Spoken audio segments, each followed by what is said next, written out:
Hello everyone, how are you all? I hope you are fine and feeling safe. Welcome back हम सबके अपने YouTube channel BMS lecture 17 में। आज का हमारा टॉपिक है सुपरफिशियली वेनस थ्रोम्बोसिस और डीप वेनस थ्रोम्बोसिस। ये जो है टॉपिक ये बहुत इंपॉर्टेंट है। 10 मार्क्स के लिए एग्जाम में आपसे ये क्वेश्चन पूछ सकते हैं या फिर अलग अलग पूछ सकते हैं। सुपरफिशियली का अलग क्वेश्चन आ सकते हैं, डीप का अलग, तो 4 मार्क्स में से अलग पूछ सकते हैं।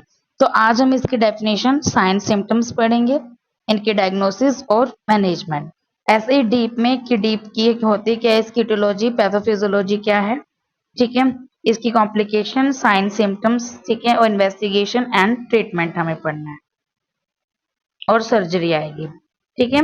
तो आज हमें ये टॉपिक पढ़ना है। तो उससे पहले, टॉपिक स्टार्ट करने से पहले, जिस भी स्टूडेंट को मेरी बीएमएस 4th ईयर की ऑनलाइन क्लासेस ज्वाइन करनी है किसी भी सब्जेक्ट की, या फिर आपको पीजी प्रिपरेशन करनी है स्टार्ट, तो आप मेरे को टेलीग्राम चैनल बीएमएस लेक्चर 17 पे कमेंट कर सकते हो, या फिर आप मेरे को पर्सनली जीमेल कर सकते हो। My Gmail ID is bmslectures910@gmail.com, ठीक है, bmslectures910@gmail.com। तो ये स्टार्ट करते हैं। सबसे पहले superficially venous thrombosis. Superficially venous thrombosis is a blood clot in superficially vein of the upper or lower extremities, or less commonly in one or more veins of the chest or breast, ठीक है। इसे बोलते हैं मॉन्डर्स disease. इन्होंने कहा है कि ये क्या होता है, ये इसमें एक ब्लड क्लॉट हो जाता है सुपरफिशियली वेन में, और अपर और लोअर एक्सट्रीमिटीज के में हो सकता है, और लेस कॉमन इन वन और मोर वेन्स में ये हो सकता है चेस्ट और ब्रेस्ट की। Superficially venous thrombosis is in the upper extremities most common result for infusion or catheterization. Varicose veins seen to be main risk factor of lower extremities, especially among women. Superficially venous thrombi rarely cause serious complication and rarely become emboli. जो ये होता है ना thrombus, ये अपर extremities में ज्यादा रहता है कैथेटर की वजह से, इन्फ्यूजन की वजह से। और वेरिकोज जो वेन होता है ये मेन रिस्क फैक्टर रहता है लोअर एक्सट्रीमिटीज में, ये होता है बेसिकली कि वेरिकोज वेन वाले में ऐसा हो सकता है। और सुपरफिशियली जो होती है ना ये थ्रोम्बस, तो इतना ही ज्यादा कॉम्प्लिकेशन वाला नहीं होता, इतना सीरियस कॉम्प्लिकेशन इसकी बहुत रेयर होती है, और रेयरली एम्बोलिज्म बनता है। साइन सिम्टम इसके क्या आएंगे, typically patient present with pain होगा, थ्रोम्बस अगर बना है, पेन, टेंडरनेस, और indurated cord along palpable superficially vein आपको मिलेगी। The overlying skin is exclusively आपको वांग मिलेगी और एरिथेमेटस मिलेगी। Migratory superficially vein thrombosis which develop, resolve and reoccur in normal vein of in the arm, legs, torso at various times. It's possible harbinger of pancreatic cancer and other adenocarcinomas, ठीक है, कि ये चीजें होती रहती हैं, होता है फिर दोबारा खत्म हो जाता है, फिर दोबारा हो जाता है, ठीक है। तो डायग्नोसिस क्या है इसकी, बेस्ड ऑन हिस्ट्री या फिजिकल एग्जामिनेशन से आपको पता चल जाएगा। Patient with superficially venous thrombosis above the knee have an increased risk of deep venous thrombosis. जिसको नी के ऊपर रहते हैं ना, तो उसको डीप वेनस थ्रोम्बोसिस के ज्यादा चांसेस रहते हैं, तो वहां पे आपको यूएसजी कराना है। मैनेजमेंट वही आपको क्या करना है, वार्म कंप्रेस करना है और नेसेट्स देने हैं। समटाइम आपको एंटीकोगुलेंट्स देना पड़ेगा। In patient with excessive superficial venous thrombosis, जिनको एक्सटेंसिव बहुत ज्यादा हो गया है सुपरफिशियली वेनस थ्रोम्बोसिस, तो आपको एंटीकोगुलेंट देने हैं। लो मोलिकुलर वेट हिपैरिन देना है, is often beneficial. The optimum regimen and duration are unknown, but most experts recommended using either low molecular weight की heparin यूज करो, ठीक है, and treating for about 1 month, ठीक है। तो ये इसके बारे में है, तो इतना ज्यादा नहीं है सुपरफिशियली, मतलब जो ऊपर ऊपर ये होती है, ठीक है। अब बात आती है डीप वेन थ्रोम्बोसिस की। जो डीप वेन थ्रोम्बोसिस होते हैं वो क्लॉटिंग होती है ब्लड की डीप वेन्स में डीप वेन में होती है ऑफ एक्सट्रीमिटीज, स्पेशली काफ और थाई रीजन में ये होती है। डीप वेन में कहाँ के होगी ये क्लॉटिंग, थाई और काफ रीजन की में होती है, और पेल्विस में। जो डीवीटी होता है ये प्राइमरी कोज होता है पल्मरी एम्बोलिज्म का, जैसे पल्मरी एम्बोलिज्म होता है उसकी वजह से डीवीटी हो जाता है। तो deep vein of the leg क्या होता है, जो लोअर एक्सट्रीमिटीज होते हैं, तो DVT is much more likely to cause pulmonary embolism. ये कोज कर सकती है आपकी pulmonary embolism, possible because of higher clot burden, क्योंकि क्लॉट बर्डन इसके अंदर बहुत ज्यादा रहता है, ठीक है।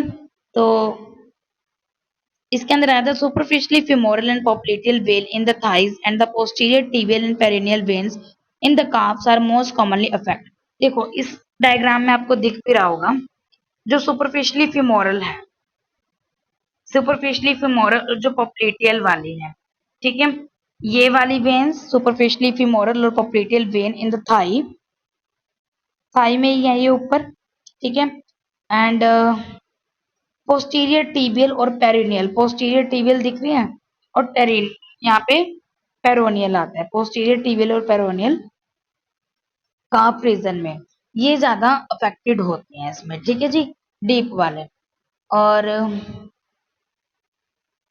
और इसके अंदर आएगा काफ वेन जो होती है काफ वाली, DVT is less likely to be source of large emboli but can progress to proximal thigh veins and form the cause of pulmonary embolism. Etiologies के काफी सारे फैक्टर्स हो सकते हैं, कैंसर भी रिस्क फैक्टर होता है डीवीटी का, ये जो ओल्ड पेशेंट हो जाते हैं वो भी, जिनको बार बार थ्रोम्बस रहता है उनमें भी, और जिससे पैनक्रियाटिक और बोवल कैंसर है उनमें भी, ओकल्ट कैंसर्स में भी यूज हो सकता है। ये जो ज्यादा पेशेंट मतलब extensive workup of patient from tumors is not recommended unless patient have major risk factor of cancers suggestion of occult cancer। Pathophysiology की बात करें तो इसमें क्या रहता है, लोअर एक्सट्रीमिटीज जो डीवीटी की होती है वो ऑफ्टन रिजल्ट क्या मिलता है, इम्पेयर्ड विनस रिटर्न जा नहीं पाता, ठीक है, जो इमोबिलाइज पेशेंट होते हैं ना तो उसमें विनस रिटर्न जा नहीं पाता, ठीक है, तो क्या होगा एंडोथेलियम इंजरी और डिसफंक्शन की वजह से भी हो सकता है, जैसे एंडोथेलियम की क्या हो जाएगी फिर इंजरी या फिर डिसफंक्शन हो जाता है, जैसे आफ्टर लेग फ्रैक्चर हो जाता है, और हाइपर कोगुलेबिलिटी वहां पे कोगुलेशन ज्यादा होने लग जाती है। अपर की बात करें, अपर में क्या होता है, कब होता है, जब एंडोथेलियम इंजरी होती है due to central venous catheter और या पेसमेकर या इंजेक्शन ड्रग यूज की वजह से। जो अपर एक्सट्रीमिटी डीवीटी होती है वो कहाँ पे होती है, मेनली आपकी सुपीरियर वीना कैवा सिंड्रोम में होती है, as a part of superior vena cava, ठीक है, एंड उसके अंदर आपका फेशियल स्वेलिंग मिलेगी, डायलेटेड नेक वेन्स, फ्लशिंग इसमें मिलेगी, फेस की रेडनेस आपको वहां पे मिलती है, ठीक है। एंड नेक्स्ट चीज के अंदर आपको याद रखना है कि जो डीप वेन थ्रोम्बस होता है usually begin in venous valve cusp, valves पे ये होता है। नेक्स्ट आते हैं इसकी कॉम्प्लिकेशन।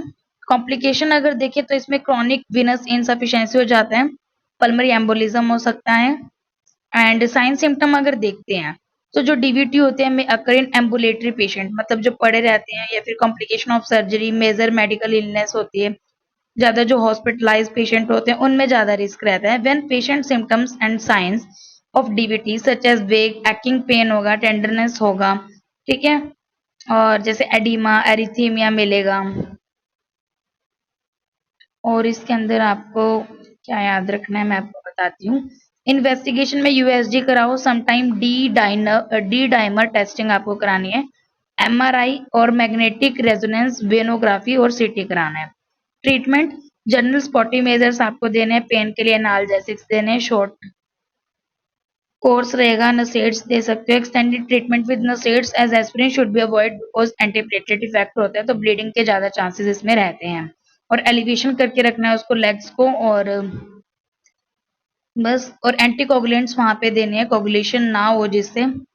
तो typically patient are initially given as injectable heparin, heparin आप दे सकते हो 5 to 7 डेज के लिए।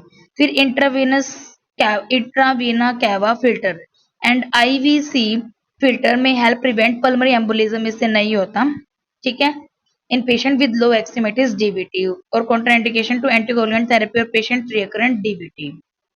सर्जरी आप करा सकते हो, रेयरली नीडेड होते हैं, हाउएवर थ्रोम्बेक्टोमी और फेसिक्टोमी और both are mandatory for phlegmatia alba dolens and phlegmatia cerula dolens unresponsive to thrombi